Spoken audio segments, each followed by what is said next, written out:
सभी को नमस्कार।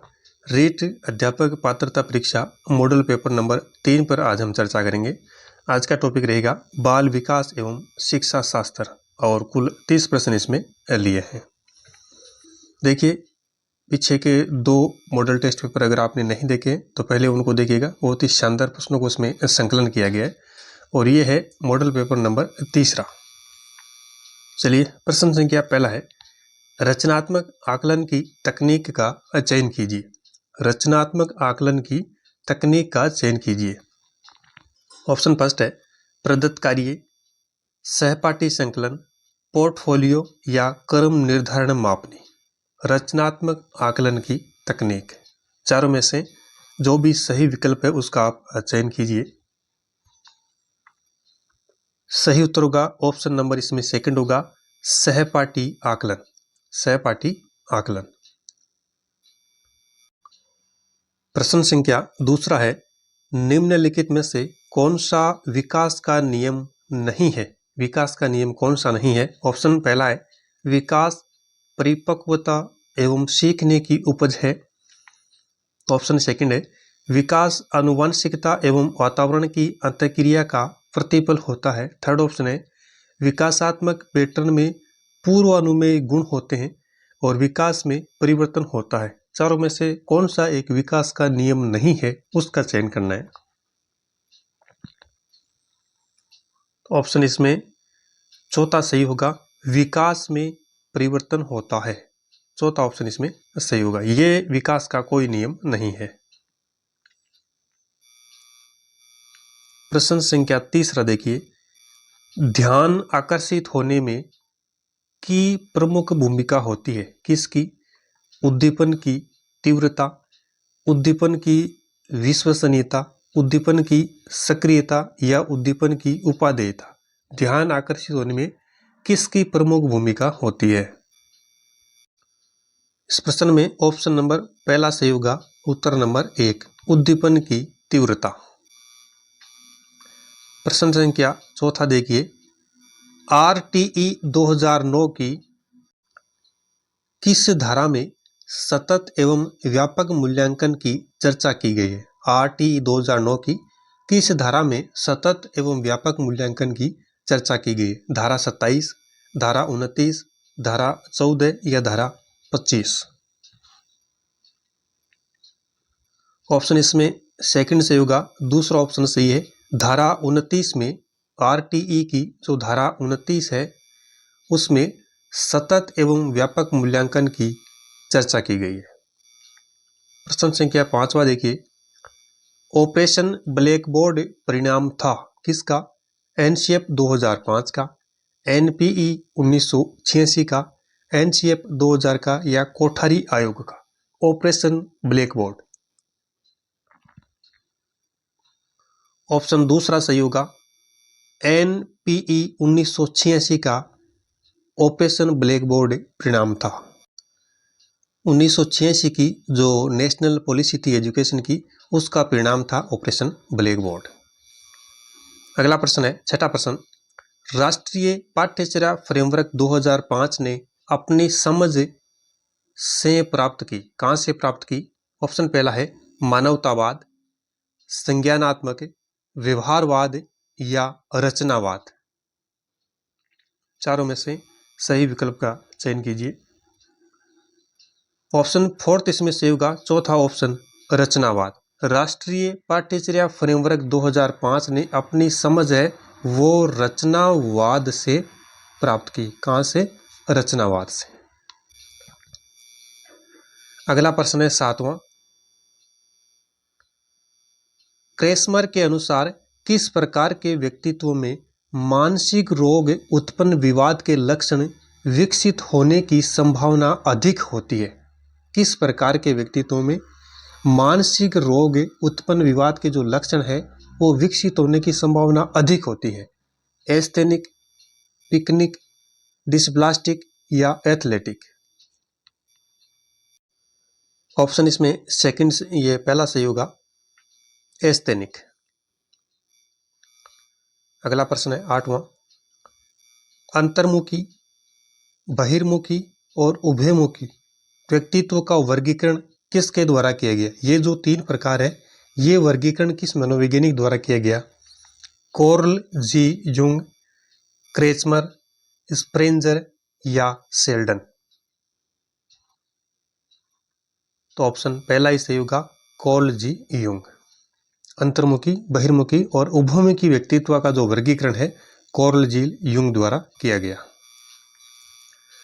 अगला प्रश्न, 9वां प्रश्न, मैंने एक बच्चे को एक अवधारणा समझाने का प्रयास किया पर वह इसे नहीं समझ पाया, परंतु कुछ वर्षों के बाद मैंने उसी बच्चे को इस अवधारणा को समझाने का प्रयास किया तो बच्चा तुरंत समझ गया। ऐसा होने का कारण क्या है? ऑप्शन पहला है परिपक्वता, अभ्यास, अधिक प्रयास या संयोग। तो ऑप्शन इसमें पहला ही सही होगा, 1 नंबर ऑप्शन परिपक्वता।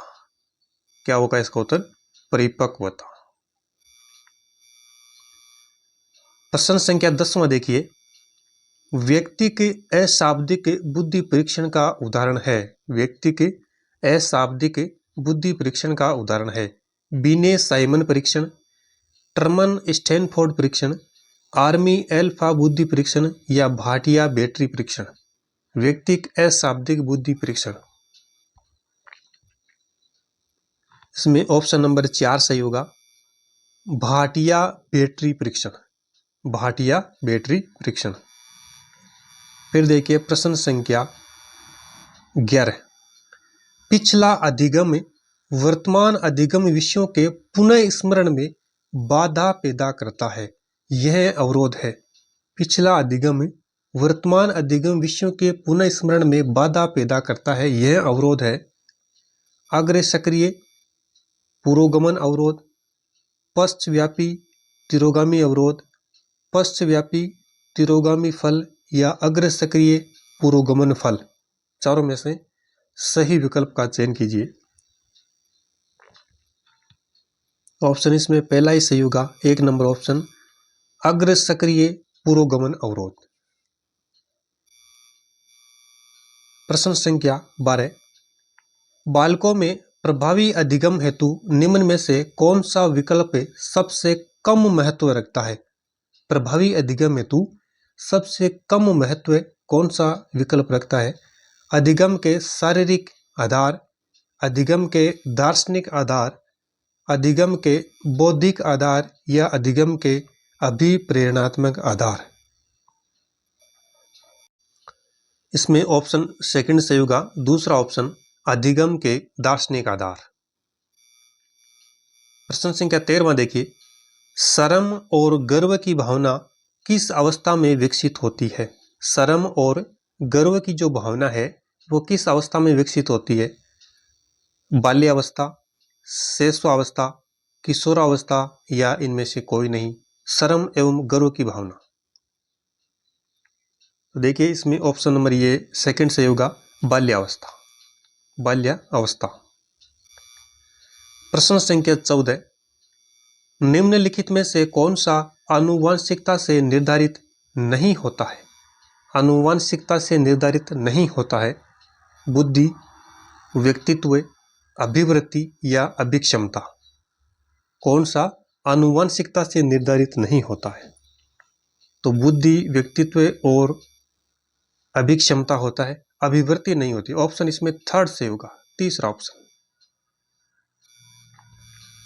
अगला प्रश्न, प्रश्न संख्या 15, लक्ष्य के व्यवहार के लिए कारण देना किस मनोवैज्ञानिक प्रक्रिया का मुख्य तत्व है? लक्ष्य के व्यवहार के लिए कारण देना किस मनोवैज्ञानिक प्रक्रिया का मुख्य तत्व है? पूर्वाग्रह, गुणारोपण, रूढ़िवादिता या छवि निर्माण। ऑप्शन इसमें सेकंड से होगा, गुणारोपण, दूसरा ऑप्शन। प्रश्न संख्या 16, निम्नलिखित में से कौन सा एक विकास का सिद्धांत है? कौन सा एक विकास का सिद्धांत है? विकास हमेशा रेखीय होता है, सभी की विकास दर समान नहीं होती है, विकास निरंतर चलने वाली प्रक्रिया नहीं है। विकास की सभी प्रक्रियाएं अंतर संबंधित नहीं है। तो चारों में से एक विकास का सिद्धांत है, उसका चयन करना है। तो देखिए इसमें ऑप्शन सेकंड से होगा दूसरा ऑप्शन, सभी की विकास दर समान नहीं होती है, ये विकास का सिद्धांत है। विकास हमेशा रेखीय होता है, बिल्कुल गलत है। विकास निरंतर चलने वाली प्रक्रिया नहीं है, ये भी गलत है। और विकास की सभी प्रक्रिया अंतर संबंधित नहीं है, ये ऑप्शन भी गलत है। सही उत्तर होगा इसका सेकंड। अगला प्रश्न है प्रश्न संख्या 17, बालक के व्यक्तित्व मापन की सर्वाधिक वस्तुनिष्ठ विधि है। बालक के व्यक्तित्व मापन की सर्वाधिक वस्तुनिष्ठ विधि है प्रक्षेपी विधि, प्रश्नावली विधि, साक्षात्कार विधि या समाजमिति विधि। ऑप्शन इसमें फोर्थ होगा, चौथा ऑप्शन समाजमिति विधि। 18वां क्वेश्चन देखिए, निम्नलिखित में से कौन सा सृजनात्मक प्रक्रिया से संबंधित नहीं है। सृजनात्मक प्रक्रिया से संबंधित नहीं है, अभिप्रेरणा, उद्भवन, प्रबोधन या आयोजन। सृजनात्मक प्रक्रिया से संबंधित नहीं है, ऑप्शन पहला होगा अभिप्रेरणा। अभिप्रेरणा। प्रश्न संख्या 19वां देखिए, अपनी कक्षा के लिए मूल्यांकन पद्धति तय करने से पहले एक शिक्षक को किन बातों पर विचार करना चाहिए। पहला ऑप्शन है, मेरे अलावा इन परिणामों का उपयोग कौन करेगा। सेकंड ऑप्शन है, विशिष्ट छात्रों के अधिगम वक्र का पता लगाने का सर्वोत्तम तरीका क्या है। कौन सी विधि शिक्षक को स्वयं के शिक्षा शास्त्र पर चिंतन करने में मदद करेगी और कौन सी विधि छात्रों को चिन्हित करने और वर्गीकृत करने में मदद करेगी। अपना मूल्यांकन पद्धति तय करने से पहले शिक्षक को किन बातों पर विचार करना चाहिए, चारों में से सही कौन सा है यह बताना है। क्या ऑप्शन 1, 3, 4 सही है, 1, 2 सही है, 1, 4 सही है या 2, 3 सही है। चारों को अच्छे से पढ़ेगा और सही विकल्प का चयन कीजिएगा। तो देखिए इसमें ऑप्शन ये फोर्थ सही होगा, चौथा ऑप्शन सही है, यानी केवल दूसरी और तीसरी यह सही है। विशिष्ट छात्रों के अधिगम वक्र का पता लगाने का सर्वोत्तम तरीका क्या है और कौन सी विधि शिक्षक को स्वयं के शिक्षा शास्त्र पर चिंतन करने में मदद करेगी, ये दो विकल्प यहाँ पे सही है।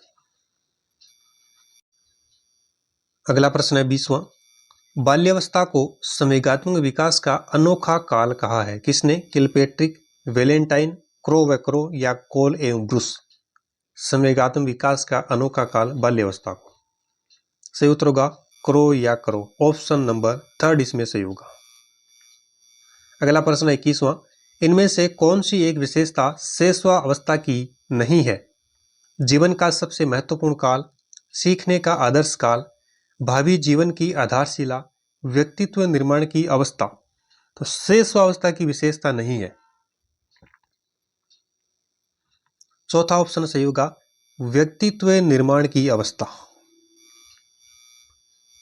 अगला प्रश्न है 22वां, जीन पियाजे के अनुसार वातावरण में परिवर्तन तथा स्थिरता को पहचानने एवं समझने की क्षमता को कहा जाता है। अनुकूलन, संरक्षण, मानसिक संक्रिया या संज्ञानात्मक संरचना। ऑप्शन सेकंड से होगा, दूसरा ऑप्शन संरक्षण। 23वां क्वेश्चन है, निर्देश के अंत में उपलब्धि का आकलन करना है। निर्देश के अंत में उपलब्धि का आकलन करना है। सीखने के रूप में आकलन, सीखने के लिए आकलन, नैदानिक आकलन या सीखने का आकलन। चौथा ऑप्शन इसमें सही होगा सीखने का आकलन।